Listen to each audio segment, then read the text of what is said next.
Hey, it's Tina Forsyth here. I almost feel like this is a confessional. Confession time! I'm not planning for 2018. I'm not going to do a plan for next year. Ah! Gasp. I mean, honestly, I'm the girl who teaches people planning. I'm the person who's been a strong advocate and am still very much a strong advocate for planning and being purposeful and looking ahead in everything in business. But here's what I want to share with you. This 2017, so I was talking with Ashley, my business manager, the other day, and we were reminiscing a little bit about what this year has been. And we were talking about how it's been a lot of this. Ups and downs, like feeling like we're riding a roller coaster. And what happened for me is that the beginning of the year, the beginning of 2017, I started with a lot of question marks, a lot of uncertainty. There were things that I was doing that I wasn't sure I wanted to continue to do. There were things that I wanted to do that I didn't know if I should do. Is it the right thing to do? Do I go in that direction or not? There were things that people wanted from me that I wasn't sure I wanted to give and offer. Essentially, the entire start of the year, I dove into 2017 in a giant question mark. You can't plan from a question mark. You can't actually create a plan from uncertainty. So without even realizing it, without even intending it, I dove into this year not planning.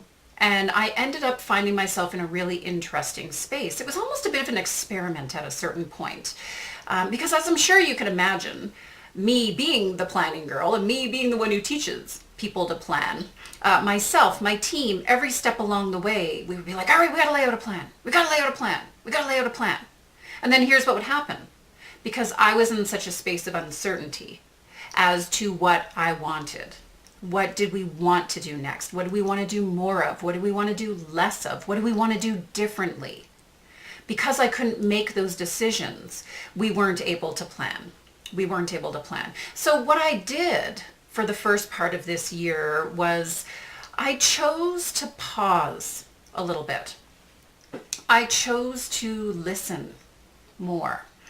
I chose to connect more in various ways. And I really chose to respond. So what ended up being a bit of an experiment for me this year, and this is an experiment I'm going to continue through into 2018, is I really found a groove where when I'm putting something out there, when I'm listening to what people are sharing, when I'm connecting with people, that's where I would create something. That's where I would potentially put an offer together. And honestly, when I look back over the year, pretty much anything that worked for me, anything that was successful in the sense of meeting people rose their hand and said, yes, count me in. I want to do this. I want to be a part of this. They were things that I did not plan for. They were not the things that I've always done. They were not the things that I thought I should be doing. They were the things that I was seeing and hearing and responding to as a result of what's been going on for people, what's been going on for myself as well too.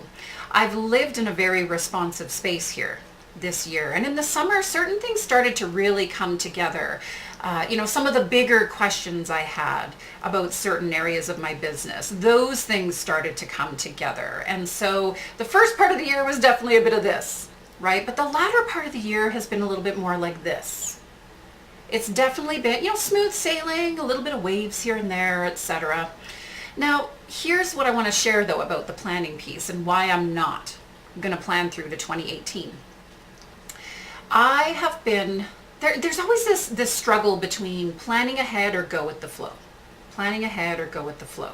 I mean, those are sort of the two extremes of what we can do. And of course, planning has so many benefits, be it the clarity of what we want, making decisions ahead of time, laying out steps, getting structure and resources and people in place, preventing chaos, preventing, dropped balls and all kinds of stuff going on. There's so much value to planning.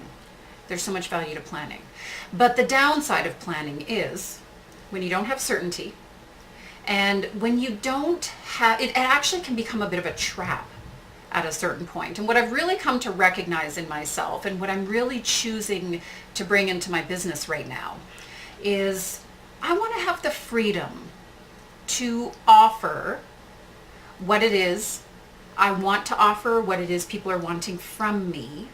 I want to have the freedom to do that when it comes up, when it makes sense to do that. I don't want to have to put it off another 3 or 4 months. I don't want to have to say, I'd love to do that now. I can really see and feel and hear that this is something that makes sense right now. But, oh, we already said we would do this, so I'm not going to do that. I mean, that just is not working for me anymore. I don't know about you, but it's not working for me anymore to like push and try and make things happen in that regard. Now, there's 2 reasons why I can get away with this. I want to be very clear here. I do not recommend the no planning thing for everybody. I really don't, because again, without a plan, you can end up in chaos and reactive mode and all kinds of crazy things going on. You can drive yourself crazy, you can drive your team crazy, you can end up, losing a lot of what's that, opportunity cost when you're not planning properly for things. The reason why I can get away with this is twofold. First and foremost, I have systems in my business. This is the thing Ashley and I were talking about the other day, because one of the things I said to her was, and I've been very real all along the way with my team. It's like, listen, you guys, I know I'm annoying the heck out of you. I'm annoying the heck out of me because we're not making plans, because I can't make a decision on certain things. And then even when we do make a plan, I might change my mind and decide we're not doing it. Ashley and I were having that conversation. And, her and I came to this realization that it's actually been fine. Like, you would think looking back on this year that it would have been a chaotic mess in a zoo. Honestly, you would have thought that I've driven my team nuts or I've driven myself nuts and, like just papers everywhere or whatever flying in the background. That actually hasn't been the case. It hasn't been the case at all because we have systems. Because we have systems in the business, because we have process, because everybody knows their role and their responsibility and what they're doing. And we have everything so streamlined and so automated that it has allowed me to be responsive. This allows me to say in the moment, you know what? I literally just did this morning. Hey, I had this idea about something I might want to do. I get a sense that there's something brewing around this for people out there. Let's put an email out about it. We put an email out about it. Depending on the response I get from this email, then if we decide it's something we want to move forward with, literally within days, we can have an entire program created and ready to sell and ready to welcome people in and enroll. Like, that's the stage that my business is at now because we have invested. We being me and the team, and not just current team members, but past team members who've played such a huge part in my business, have invested so strongly in creating this solid foundation of systems. Because we have that in place, we can pivot. We can be responsive. We can go with the flow. And then when a decision's made, it can happen quickly. It can happen quickly. So, oh my gosh, if you are anything like me and you're in this space of go with the flow, or you're in this space of wanting to be a little more responsive to what's going on around you, go for it. If you have the solid systems, you have the structure, you have the people, you have the team, you have the support around you to make it happen, then this former planning junkie is hereby giving you permission. Now, here's the other side of that coin, though. If you don't have systems, your plan is more important than ever. So I just want to be really clear about that. Now, the second piece, why I can be in this space and be successful from this space, is I've been in business long enough to have a repertoire around me that I can draw from. I mean, literally, if you could see my whole bookshelf, you're seeing a shelf, right? But I've got books, I've got programs. These aren't all mine. Not everything in here is something I wrote and created, but I have been in business for 18 years now. I have spent probably the past 10 years in a prolific creation phase. I have created programs, I've written books, I've done trainings, I've done mentorships. Like, I have created tons and tons and tons of stuff in my business. And it's been some things more successful than others, etc. But I have built this repertoire that I can now draw from. So I can be responsive in the moment because I can literally turn around to my repertoire of what I've created already and what's available to me and just pluck it off the shelf and away we go. Or maybe I grab this piece here, this piece there, that piece there, and put it together this way. If you're brand spanking new to business, if you're still figuring out not only what you're doing, but who you are, you can't do this yet. There's an earning that happens here when you've been in business for a while. There's a space where you've created to a certain level where you can actually do this now. I mean, it's almost hilarious at this point. There's times where I will be like, oh my gosh, I'd love to do this. And then we'll be like, oh, I did that last year. Like it literally already exists. I've already created these things. So because I have that available and at my fingertips, this is the other thing that allows me to be responsive. If I want to put a new program together, I don't have to spend weeks or months creating it first. I can literally grab the pieces and put it together pretty darn quickly. So that's the second reason why I'm able to not plan in 2018. Now, here's the thing. Everything's an experiment, right? So maybe I'm off my rocker. Maybe things wouldn't go off the track. They're not going to go off the rails. I already know that. But I do want to acknowledge this too. I'm not saying this today as a way to say, no, you don't have to plan or everybody should do this. I mean, heck no. Especially if you don't have those two things in place, the solid systems and the repertoire to draw from. When you don't have those things in place, you need to plan. It's the planning that builds you up to the point where you get the solid systems, where you have the repertoire. It's the planning that allows you to move forward and make progress with minimal effort and minimal headache and all of that too.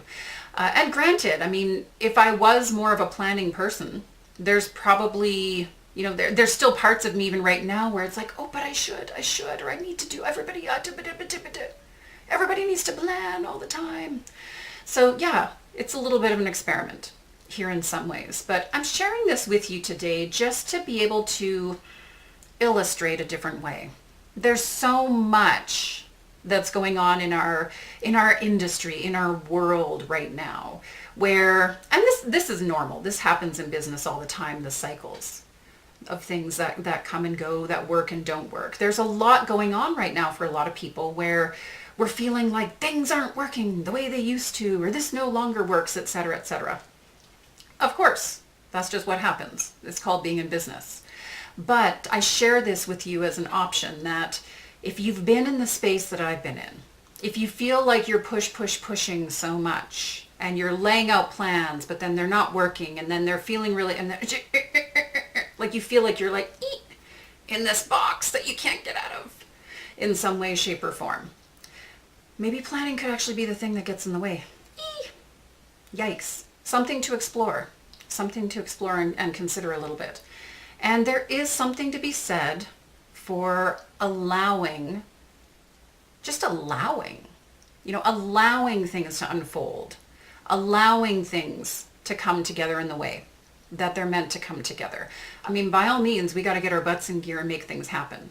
When there's a big question mark, when you're stuck in the question mark, you need to leave space for allowing.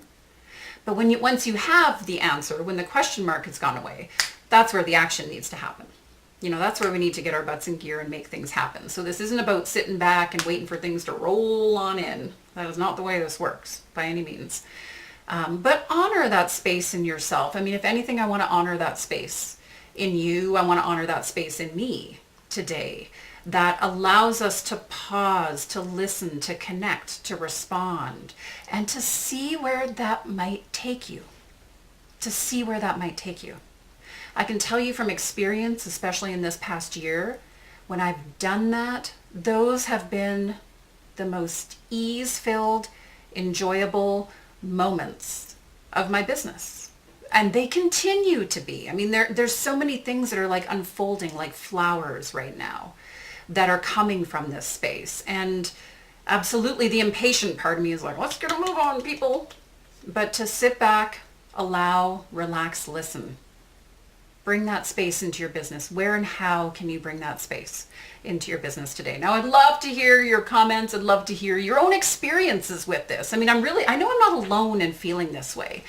and having some of these things shift. So I would love to hear how this is showing up for you as well. To go ahead and share with this video wherever it is you're seeing it. It might be on my blog, it might be on Facebook, something like that. And until next time, it's all possible. All right, take care. Bye now.